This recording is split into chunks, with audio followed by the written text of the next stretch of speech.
శ్రీ గురుభ్యో నమ. హరి ఓం. శ్రీ మహాగణాధిపతయే నమ.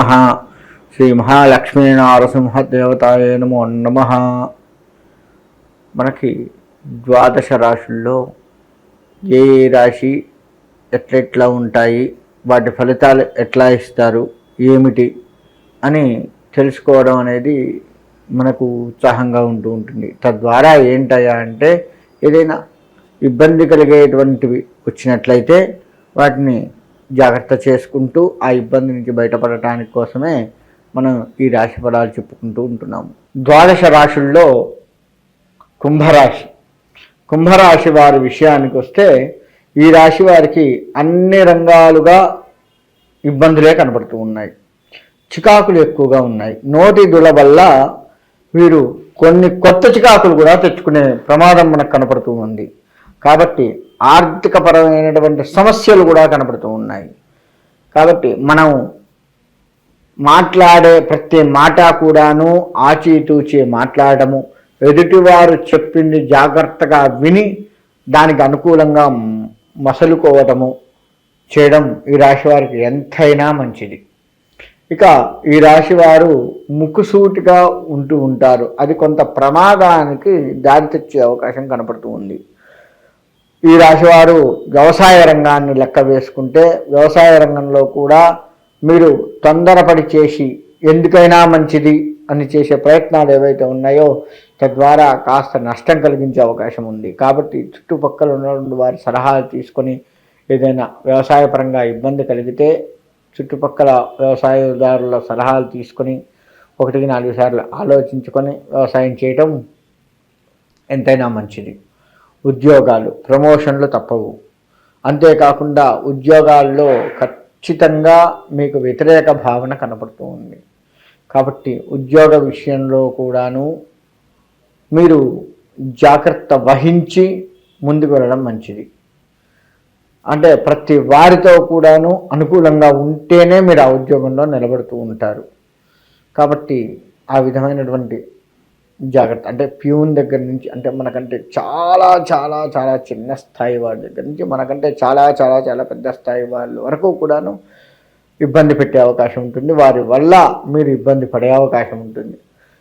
కాబట్టి మీరు వారిని ఇబ్బంది పెట్టకుండా వారికి అనుకూలంగా నడుచుకుంటూ వారు చేసేటువంటి ఇబ్బందుల్ని మీరు తిప్పికొట్టే సమర్థత మీరు తెచ్చుకుంటూ ఉండాలి ఉద్యోగ విషయంలో.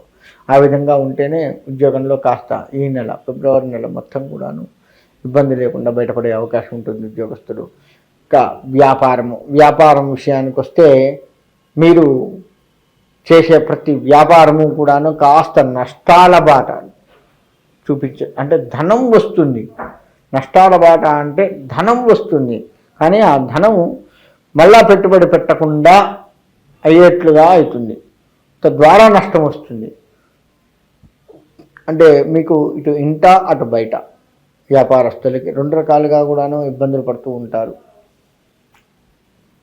వ్యాపారము పక్కన వాడిని చూసి ఓర్చలేకపోవడము, తద్వారా కొంత కష్టం రావడము, వారికంటే ₹1 తక్కువకు అమ్మితే మన దగ్గరకు వస్తారు అని చెప్పి ఆలోచన లేదు, అసలు వ్యాపారమే బంద్ చేస్తే ఎట్లా ఉంటుంది అనే ఆలోచన రావడం, ఇటువంటి అనేక రకాల విషయాలు మీ వ్యాపారంలో మీరు చవిచూస్తూ ఉంటారు. కాబట్టి అధైర్యపడకుండా జాగ్రత్త వహిస్తూ చాలా తెలివిగా వ్యాపారాన్ని కనుక చేసుకున్నట్లయితే బాగుంటుంది.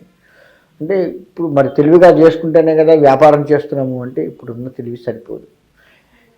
చుట్టుపక్కల వారి యొక్క ఆలోచనలకు అనుకూలంగా కొత్త ఆలోచన సృష్టించుకుంటూ, అది మీకు మీ యొక్క వ్యాపారానికి అనుకూలంగా ఉందా లేదా ఆలోచించుకుంటూ వ్యాపారం చేయాలి. ఆ విధంగా చేయగలిగితేనే వ్యాపారం రంగంలో ఉన్నటువంటి వారికి మంచిగా ఉంటుంది. రియల్ ఎస్టేట్ రంగం విషయానికి వస్తే కూడా ఇదే పరిస్థితి. రియల్ ఎస్టేట్ రంగం వారికి అస్సలు బాగోలేదని చెప్పాలి. అన్ని పనులు పెండింగ్, కొందామన్నా పెండింగ్, అమ్ముదామన్నా పెండింగ్, అమ్మే విషయంలో ఆ రిజిస్ట్రేషన్ దగ్గరికి దాకా వచ్చినా పెండింగ్, సంతకాల్లో తప్పులు జరగటము, ఇలా ప్రతిదీ కూడా ఈసీ తీయడం ఏదో అంటారు, అది కొంత వాటిల్లో ఇబ్బంది. ఎక్కడో దగ్గర ఈ రియల్ ఎస్టేట్ రంగం వారు ఇబ్బందులు పడుతూ తలకాయ పట్టుకొని ఇంత చేసినా వృధా అవుతుంది అని ఏడ్చే పరిస్థితి కనపడుతూ ఉంది. కాబట్టి రియల్ ఎస్టేట్ రంగం వారు చాలా జాగ్రత్త వహించి వారాహి దేవతని మీరు పూజించినట్లయితే తప్పకుండా మంచి, కొంతవరకు మంచి, మొత్తం కాదు కొంతవరకు మంచి జరిగే ఆస్కారం కనబడుతుంది రియల్ ఎస్టేట్ రంగం వారికి. రాజకీయ రంగం వారికి అయితే ప్రతిదీ కూడా అవమానాలే కనపడుతూ ఉన్నాయి. మీరు ఎక్కడికి వెళ్ళనియండి మీ మీద వ్యతిరేక భావన.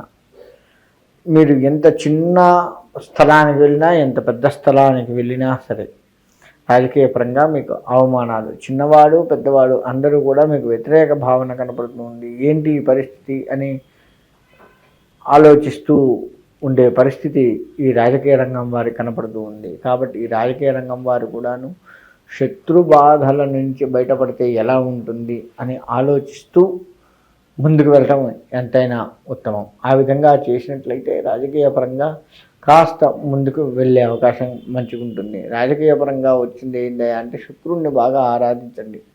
శుక్రుడు అన్యోన్యత, భార్యాభర్తల మధ్య కావచ్చు, జనాల మధ్య కావచ్చు, అన్యోన్యతకు బాగా ఇస్తాడు. అంతేకాకుండా ఈ రాశి వారు గణపతిని బాగా పూజించండి. అన్ని రంగాల వారు కూడాను గణపతిని బాగా పూజించండి. తప్పకుండా విజయాన్ని చేకూర్చుకుంటారు. ఎందుకంటే ప్రతి పనిలో కూడాను ఆటంకాలు బాగా కనబడుతూ ఉన్నాయి. కాబట్టి గణపతిని బాగా పూజించండి. లక్ష్మీ గణపతి, వల్లభ గణపతి, ఏ గణపతి అయినా సరే, అభయ గణపతి, సిద్ధి గణపతి, సిద్ధి బుద్ధి సమేత గణపతి, ఇలా గణపతిలో అనేక రకాలు ఉన్నాయి. ఏ గణపతిని ఆరాధించినప్పటికీ కూడాను మంచి జరిగే అవకాశం ఉంది. గణపతికి గరిక పెట్టండి. ఈ రాశివారు ప్రతిరోజు వీలైతే ప్రతిరోజు లేదా ప్రతి బుధవారము గరిక కనుక పెట్టినట్లయితే మీకు మంచి జరిగే అవకాశం కనపడుతూ ఉంది. కాబట్టి ఈ రాశివారు ఓవరాల్గా గణపతిని పూజించుకుంటూ వచ్చే అపజయాల్ని కూడా తట్టుకుంటూ ముందుకు వెళ్ళే పరిస్థితి. అంటే అన్ని రంగాల వారికి కూడాను ఆటంకాలు, ఇబ్బందులు కనపడుతూ ఉన్నాయి. కాబట్టి ఆ గణపతి ఆరాధన చేసుకుంటూ, గణపతి మీద భారం వేసుకుంటూ చాలా జాగ్రత్తగా మీ యొక్క మేధస్సు మొత్తం కూడాను మీ యొక్క పనుల మీద పెట్టుకొని ముందుకు వెళ్ళినట్లయితే మంచి జరుగుతుంది.